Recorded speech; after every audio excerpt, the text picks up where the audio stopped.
For 13,7 milliarder år siden opstod universet med et brag, som man kalder Big Bang.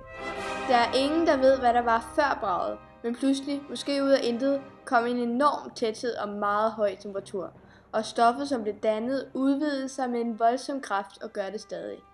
Cirka 9 milliarder år senere, altså for 4,5 milliarder år siden, dannes vores solsystem af en gigantisk sky af støv og gas, som hvirvler rundt.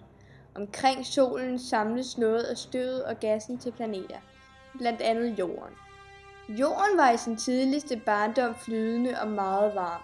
Der var vulkaner overalt, og den blev bombarderet af kometer, som var nogle store snavsede snebolde, der blandt andet indeholdt kulstof. Kometerne har således leveret vand og organisk materiale til Jorden. Det allerførste primitive liv opstod i løbet af den første milliard år som encellede organismer og alger. For liv, som vi kender det, er vand og kulstof helt nødvendigt. Men der går mange millioner år, før der opstår flercellet liv, altså dyr og planter på jorden. Der er mange teorier om, hvordan månen dannes, og de er lige så sande alle sammen. Dette er en af dem. Månen blev dannet af, at der var en planet, som hed Theia, som styrtede ind i jorden, og der fløj en lille komet ud, som begyndte at kredse rundt.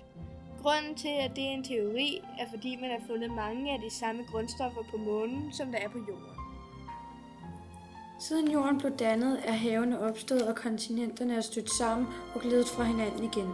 Det er de dramatiske klimaændringer og masseuddøden af liv, som vi bruger i dag til at dele jordens lange historie op i forskellige tidsaldre. Geologerne har navngivet den mere end 4 milliarder år gamle periode Prækambrium, der handler om livets begyndelse. For 4 milliarder år siden danner jorden en fast skorpe. Oceaner opstår, og kontinenterne hæver sig. Livet opstår tidligt, og atmosfæren fyldes af ilt, mens flytter kontinenterne sig, og klimaet skifter konstant. Når jorden blev skabt, var der masser af vulkaner i konstant udbrud og udbrudte kometnedslag. Der er stadig mange vulkaner i verden, som er aktive. Bevægelser i magmaen i jordens indre gør så, at kontinentpladerne rykker sig, og der er vulkanudbrud. Hele jorden er dækket af is i dette tidsrum, på grund af pludselig temperaturfald til minus 50 Celsius. Vulkaner undlader CO2 og forurenede luften. Kontinentet bryder op i flere stykker. Regnen kan nu trække igennem skyer og skylde CO2 ud af atmosfæren. Temperaturen faldt på grund af drivhuseffektens forsvinden. Man kalder denne periode for jordens oldtid, hvor livet har udviklet sig. Tidligt i perioden Kambrium dukker flere dyrearter op. Også første muslinger og fisk dukker op. Pangea var et superkontinent, som eksisterede før kontinenterne blev adskilt til deres nuværende placeringer. Pangea blev samlet for omkring 370 til 245 millioner år siden og opløst for ca. 200 millioner år siden. I denne periode har kæmpe insekter spredt sig på jorden, og krybdyr var kommet. Kæmpe sumpskove voksede.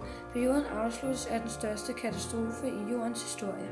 Ifølge den teori skabte voldsomme vulkanudbrud, luftforurening og dræbte næsten alle dyrearter.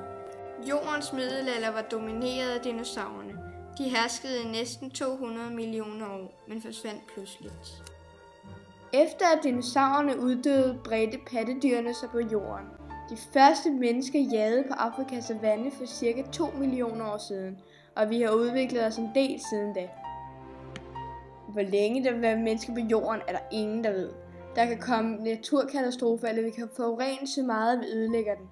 Men der er én ting, som geologer og astronomer er enige om.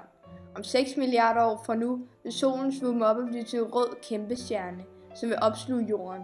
Det sker samtidig med, at jorden er kølet så meget af, at havene synker ind, og jorden bliver til en kold og ubeboelig jernklump. Måske har mennesker så til den tid fundet en anden planet at leve på,